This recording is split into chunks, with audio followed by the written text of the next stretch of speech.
Hello, hello, hello. Thank you for joining us once again on Real Talk Show hosted by Violet Mbiti, where we get to interact with amazing change makers from across the continent who are doing amazing stuff. So today we are joined by Given Wilson. Given empowers uh, empowers people residing and refugee settlements. But I'm going to just let him share more about his work, and yeah, we'll just move on from there. So, Given, welcome to the studio. Kindly introduce yourself to the viewer. Yeah, hello. My pleasure, Violet. Yes, Um, continue. I'm Given Wilson, the founder Dream Production. Dream Production is an artistic organization that fosters talent in arts and music, mainly filmmaking, dance, songwriting, and many others, even including modeling for the young, beautiful upcoming girls with a passion for it. We apply these skills to peace building and development goals. Um, Hello? Hello, I can hear you. Continue. So, viewer, Given has an issue with his camera, so that is why you can't see him. But we'll still go ahead with the discussion. Yeah. So, Given, so what Yeah. drove you to do the work that you do? And first of all, you have not shared from which country of origin are you from, and where are you currently residing? Well, I am a South Sudanese. I'm a South Sudanese born and a refugee in Uganda, a country in East Africa, actually known famously as the Pearl of Africa. Yes. Yeah, so we use the arts and music. We use the arts and music skills to peace building and development goals. Number three, which is good health and well-being, and um, and number six, which is wash, clean water, and sanitation. Aha. So Yeah, kindly elaborate with regard now to fostering artistic talents at the refugee settlements. yeah.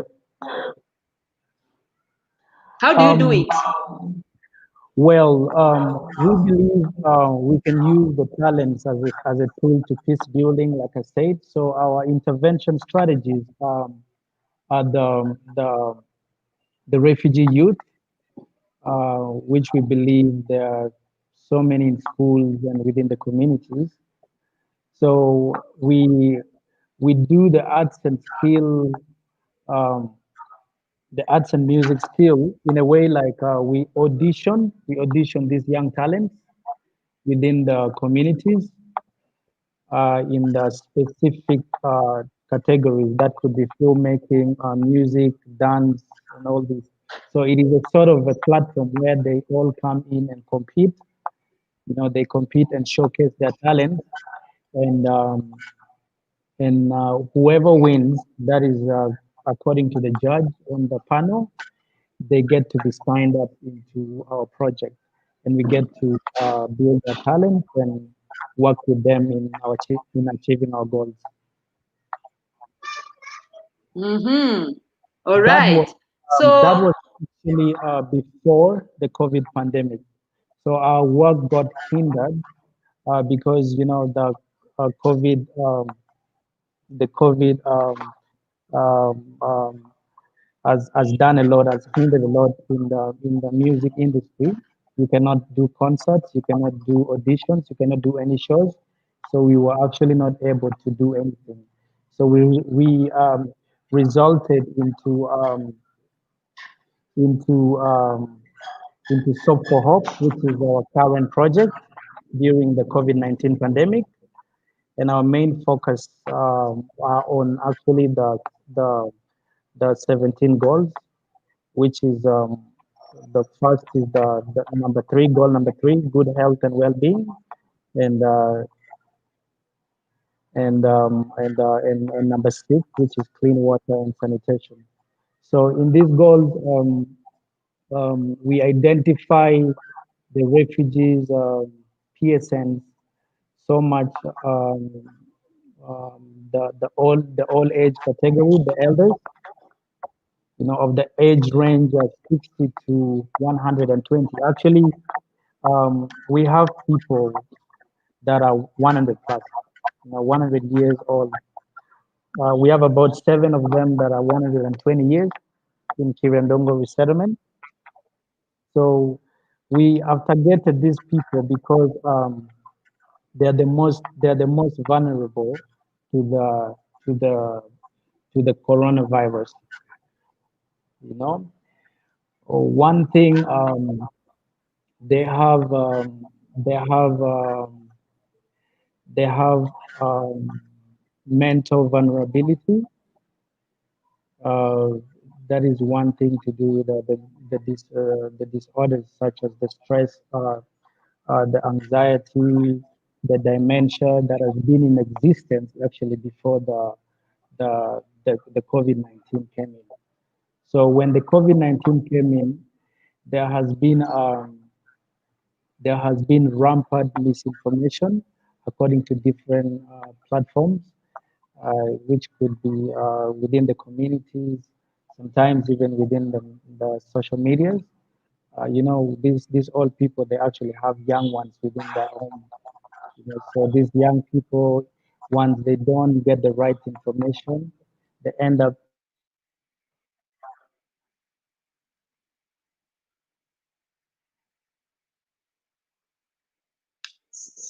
So Given, can you hear me? Hello, Given. You got lost a bit. Are you? All right. I can see his internet is. yes, hello. Yes, yes. You got lost a bit. Yeah, I think it's the network. Continue.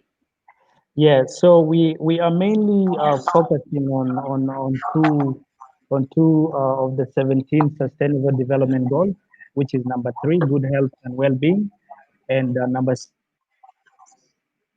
six, that is clean water and sanitation. All Yeah. right. So so I'd like to ask you, what drove you to do the work that you are doing? Like, why did you decide that you're going to uh, empower youth with regard now to with skills? Why did you decide to embark on that? And then the other thing is, why did you also decide that with regard to this particular Soap for Hope project, why did you decide to work with the elderly?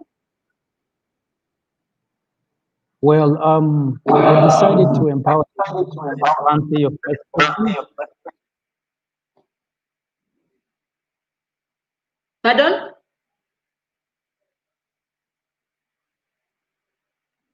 Can you hear me, Given? I think there is a network issue um, with where Given is. Given, can you hear me now? So, as Given gets on board, I'd like to share with you about what they do. So, Given, Yes, hello. yes, can you hear me? Yeah, the network got short. Yeah. I'm sorry again.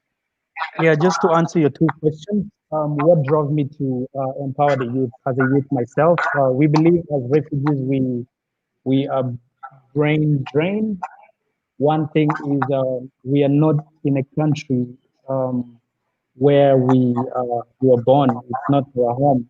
So we acquire this knowledge and skills and actually implement it in a different country. Aha. And then um, I'd like to ask you, why did you decide that you're going to work with the why did you decide that you're going to curb mental health among the elderly at the refugee settlement in Uganda? Why did you decide to focus on that particular group? Why did I decide to focus on the particular group? That is Yes, the one for the elderly, the ones with mental health issues. well, as it states by the World Health Organization, they are the most vulnerable to the disease, to the virus, since they have health issues we already that were in existence before the COVID. That could include like the mental health, and it could actually include also their physical abilities to combat the virus, to help them fight the virus. They're actually old already, so their immune system is a bit weak to fight against the virus. Mm-hmm. Okay. So the other question that I would like to ask you, are you using dramatic art to convey COVID-19 messages? Yes, we use the arts and music. That could be in dance, that could be in dramas to portray probably, let me say, the protective measures, you know, which could be the wearing of masks, washing of hands with soap, sanitizing, and also the social distancing. Uh, so we portray this using the arts and music in a form that educates and entertain them, at once. So the entertainment part is it is part of a therapy to these old people because they get to get entertained. They get to see the performances of their young children, and it's a therapy. Music helps a lot in mental disorders. You know, the music and the arts, it does help a lot. Like it helps in the escapism, that is the mental disorders. So these people, uh, regarding the COVID-19, they are overwhelmed with the influx of misinformation about the virus. So they actually have no idea how to protect themselves. And secondly, they do not have the hygiene kit. They don't have the the money, firstly, to acquire the mask, to acquire the sanitizers. They do not have this. So one reason as to why we had to intervene and provide them with the hygiene kits is one. You can be given a mask, one, but of course you need more. You need more than two to when you wash the other one, you don't have to wait for it to dry too. So you can use, if you have about two or more, then you can be having options like this one is dirty, you can wash, and the other one that is clean, you can literally use it as you wait for the other one to dry. you know.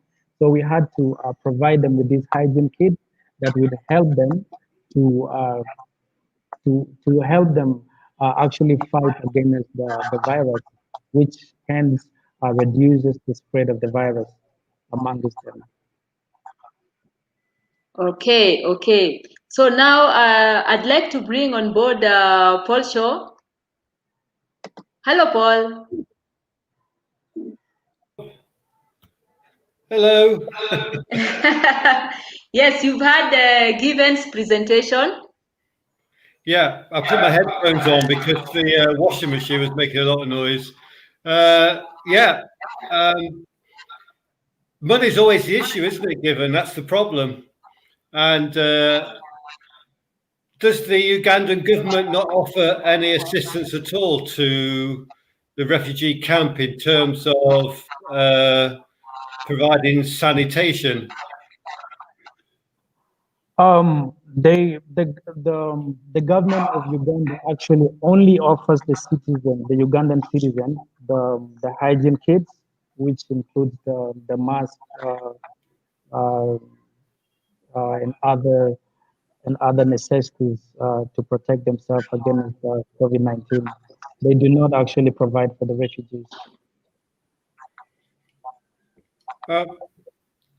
Okay. One of the other people that Violet interviewed is also in a refugee camp in Uganda. I think his name is Bisimo, from Congo. And he actually trains the ladies to make masks and make a bit of money out of it. Does something like that going on in the camp that you're involved in? Yes, there is actually capacity building in such skills in making masks and other hygiene kits. Could be the liquid soap. It could be actually the bars of soap. Yeah, the youth are actually engaged in making these things. So that helps relieve the problem. Well, yes, but it is considering the total number of the PSN elders of about 1,406, and there are quite a lot of refugees that are supposed to be supplied with the mask, and the UNHCR has actually intervened in that. But what they do is they don't actually give you enough. They provide you with one mask. I don't think you can dwell on one mask for about a year. You probably need about 1 or 2 at least. So No, yeah. You're supposed to wash the mask after every day of using it. Yes, that is true. So I go on. No, you just finish. No, carry on. Yeah. So I just wanted to ask: is water available in plenty at the refugee settlement? And if it is not, where are they getting the sources of water? Well, there is water, but it is scarce. It is scarce. We have water points. That is the boreholes in the refugee settlements. But considering the total number of the refugees, it is a bit scarce to maintain the hygiene and sanitation in the camp. All right. The other question that I have is, how many elderly persons are you reaching right now with your project? And how many did you intend to reach? Well, our goal is to reach the total number, that is 1,406 PSN elders. And so far, we have reached 100 in the first phase of distribution. We have served about 100. That is, we have served them with the hygiene kits, which include which are the masks, 100 masks, 300 bars of soap, 100 sanitizers, and 100 reusable hand gloves. Great, great. So the other question I'd like to ask you, what challenges are you currently facing in the Soap for Hope project? Well, in the Soap for Hope project, our first challenge is the limited resources. That is the financial bit of it to purchase these items. And we also have a challenge of transportation. since there are about 17 clusters. You know, out of the 17 clusters, there are about 3 PSN villages where you can find so many of these PSN elders. You know, the three, but there are, in all the PSN villages, there are actually about 20 about 20 to 50 PSN elders in the 17 clusters. So to outreach all of these people, we have faced a challenge of transportation. That is one to access all of them in the 17 clusters. Besides the Uh, financial challenge. all right. So, could you kindly share the success that you've had? Because if you can share at least a little bit of success, the person maybe who would like to help you may be motivated to support you. So, what success have you managed to achieve with the Soap for Hope project that seeks to curb COVID-19 by ensuring that we have clean surfaces, we have clean environments? So, what successes have you experienced with regard to the Soap for Hope? Well, uh, having had, the mental health aspect among the PSN elders, we have outreached about 100 PSN elders and provided them with the hygiene kits, and the provision of the hygiene kits has actually helped them to reduce on the spread of the virus, the COVID-19 virus. Um, then secondly, we have helped to curb the mental health bit of it in a way like we provide the psychosocial support. That is the therapy through the arts and music, and we also refer to the mental health implementing partners. That is Whitaker Peace and Development Initiative and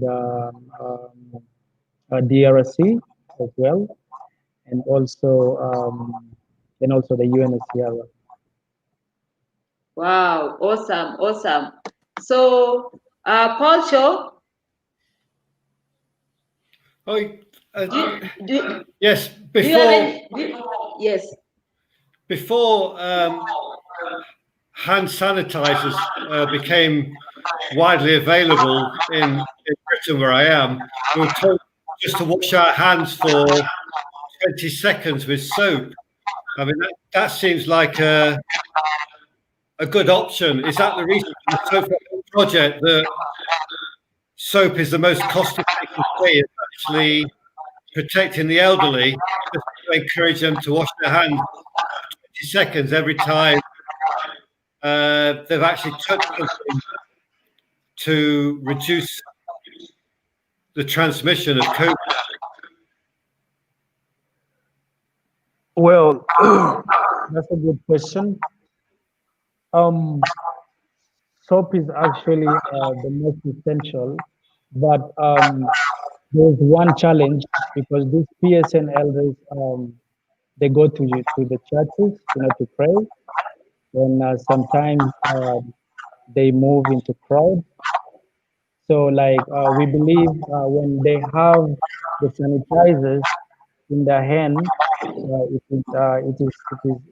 it adds up to the soap that would be used as a preventive measure against the COVID-19. Because one thing is, within the communities, since the water is scarce, the water is scarce and it is so limited to many of the refugees in here in Kurandongo settlement. We believe when the water is not available for them, they can literally use the sanitizers to sanitize and help them prevent the spread of the virus. Ah, great, great. So I'd start with because right now we are coming to the end of the broadcast. So I'd like to hear the last statement from Paul Shaw and Gibbon Wilson. So we can start with you, Paul Shaw. Thank you for throwing me in at the deep end, Violet. Oh, well, first of all, thank you very much for being patient and finding the time to speak to Gibbon. I'm sorry we haven't been able to see his face, but that's what happens in issues where you have band connectivity. I can assure you that I spent many years with Network of African Youth for Development with facing similar issues, but we always got there in the end. We always got the messages across. I think that's the important thing. And I think Gibbon's managed to get his messages across today. So thank you for that very much, Gibbon. My pleasure. Appreciate it. So, Gibbon Wilson, what is your last statement for the youth? What statement would you like to share with the youth from Africa? Well, I would want the youth to be the solver of the problem. They should not wait for the problem to be solved when they can intervene and solve the problems they can. And they should find strength in problems. They should find strength in problems and create opportunity to solve the problem. Because one thing is, they say the youth are the main problem causes in this world, but that is a misconception. They're very resourceful and they're very energetic. So any society that leaves or lags behind the energy, and the energy of the youth is always behind, because they're the future of the next generation, and they're the bridge to the next generation. I think dramatic art is a very successful way of actually trying to teach people how to do things. So, Gibbon, it would be very useful if you could share a video of maybe 10, 15, 20 seconds of dramatic art, the people you've been training up, to show us what they do, if that's possible. Yeah, sure, that is possible. It is actually being merged in the documentary for the Stop for Hope project. So we have like the whole line. The introduction is actually the performance of art and music, which is an intro to the main documentary. And there are very many snippets that I will actually forward into the platform, and the team gets to see. And just while you're online, I'd just like to thank you for offering to try and create a video of the wide range of youth who are actively involved in trying to prevent COVID in their rural communities. I know Violet has interviewed quite a few of them, but if you want any help in actually putting that video together, just please let me know. Yes, I will forward. I will actually get the video and send. I will merge it into the documentary of the African community engagement. I think I got the attachment of the pictures and the videos, so I will upload of Sub for Hope. It will be inclusive. Well, thank you very much, because I think it'd be a very good thing to show around Christmas time to shine a light on the brilliant work that African youth are doing in their communities under very difficult circumstances. Yeah. Yeah, I actually, I don't know how urgent should we give the video? Should we publish the video during the festive season, or before the end of this month? Oh well, please let us see your work in the community as soon as possible. As regards the efforts of the different youth involved around Africa in their community development activities, that's up to you, Given. Don't feel under any pressure to get it out as soon as possible. Any time before Christmas would be brilliant. I really appreciate it. Yeah, we have the videos. What I mean is the video of the African community engagement. Yeah. Yeah, that's what I mean. The documentary of the African Yes. community engagement. How Yes. soon should I release it? Should it be towards the festive season or before the end of this month?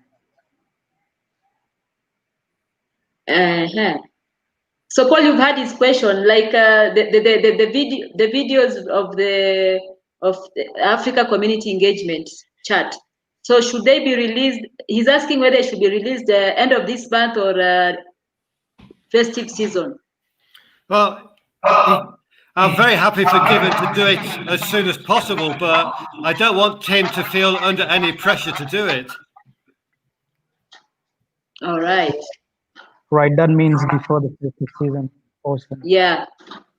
Yeah. Right.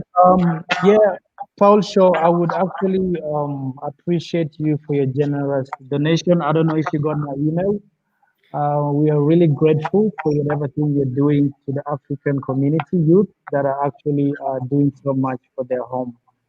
It is very rare for like to be recognized by the outside network.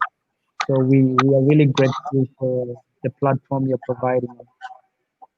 It's a pleasure, Given, but the aim is to showcase work like you do in difficult circumstances to others, to give them the inspiration that they might be encouraged to get involved as well. Yeah, we appreciate for the platform. Cool. Thank you, Violet. I think Violet's gone off air. Yeah, back. I'm back. Even Given also went off air. But we are so excited, even as the African youth community, to have Paul Shaw. Paul Shaw has been very instrumental in guiding us, in motivating us, in challenging us to be better and also to be fruitful in every engagement that we do. So I just want to say thank you, Given, Wilson, and Paul Shaw for gracing the set. And to you, our viewer, we want to say thank you for taking your time to watch this particular show. So see you next time as we engage another African to share the projects they are engaging in. So, kwaheri.